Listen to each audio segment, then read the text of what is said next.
When a multi-billion-dollar mega project grinds to a halt, the financial fallout is immediate. Contractors often absorb catastrophic losses due to delays caused directly by the project owners. Yet when these disputes reach arbitration, the contractors routinely lose their claims. While the physical facts on the ground seem obvious, the final outcome of a dispute often hinges on a secondary layer, the specific procedural mechanics buried within the project's contract. These projects are highly vulnerable to external disruptions.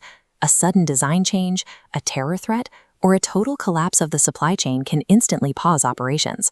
When the dust settles, the document that decides who pays for the fallout is usually a standard form agreement, like FIDIC. Specifically, provisions like Clause 20.1 or 20.2 in the 2017 suite govern the exact allocation of financial liability. To survive a crisis of this magnitude, contract managers have to look past the physical chaos and master three distinct phases of legal escalation. First, executing strict time bars. Second, disaggregating complex delays away from global claims. And third, matching the disruption to the correct jurisdictional doctrine. This sequence bridges the gap between site disruption and legal recovery, ensuring technical evidence is admissible when valued. The first phase is notification. Under FIDIC contracts, a contractor has exactly 28 days to submit a notice of claim. If you miss that window, it snaps shut. The consequence is absolute. The owner is completely discharged from all liability for that delay. Many engineers operate under a misconception here, relying on what's known as the prevention principle. The assumption is that if an employer causes the delay, they cannot legally turn around and levy liquidated damages, or LDs, against the contractor. The multiplex case, involving the construction of Wembley Stadium, established a new priority for English common law. During the project, the contractor experienced delays they argued were the owner's fault. However, the contractor failed to submit their delay notices within the required contractual time limit. The court ruled that the strict text of the contract overrides the equitable prevention principle. This legal ruling creates a severe double penalty for contractors.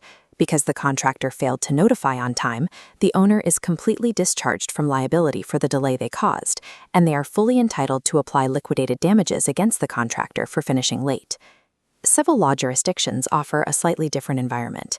In countries operating under a civil code, a judge or arbitrator might rely on the overarching principle of good faith to prevent an owner from applying LDs if the owner is clearly at fault.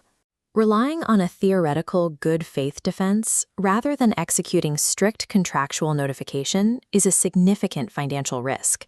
It leaves the contractor's entire profit margin at the mercy of an arbitrator's discretion. If you fail the first phase of the crisis matrix by missing the deadline, the physical reality of the employer-caused delay becomes legally unusable. This chart visualizes a flawed strategy, the global claim. The contractor calculates the difference between expected and actual costs, claiming the entire delta. Tribunals reject them for two reasons. First, it assumes the original tender perfectly allocated resources. Second, it hides the contractor's own inefficiencies. Salvaging a complex disruption claim requires a more precise method. Look at the construction of this pipeline in Niger. The contractor faced a series of severe, overlapping disruptions. Terror attacks in the region led to extreme travel restrictions and mandatory military checkpoints. On a multi-year project with overlapping issues, tracking minute-by-minute impacts to prove an exact linear chain of causation for every lost hour is often impossible. Instead of filing a broad global claim, the contractor succeeded by disaggregating the delays and utilizing probabilistic sampling. They sampled specific sections of the project and demonstrated a statistical average of lost productivity, proving, for example, an average of 2 hours lost per day due to checkpoints. This satisfied the legal standard of the balance of probabilities by providing a credible, quantified impact. Moving from a broad global claim to this granular, probabilistic approach provides the causal link tribunals require, especially when individual day-by-day tracking is no longer an option. Sometimes standard delay analysis fails. When a project site is wiped off the map or global shocks make materials impossibly expensive, performance goes beyond delay. This chart details how legal systems handle extreme disruptions. Under common law, the doctrine is frustration. It requires the complete destruction of the contract's root purpose. Frustration does not suspend the contract. It brings the agreement to an immediate, permanent end, with no future performance. Civil law handles this differently, often utilizing the doctrine of force majeure.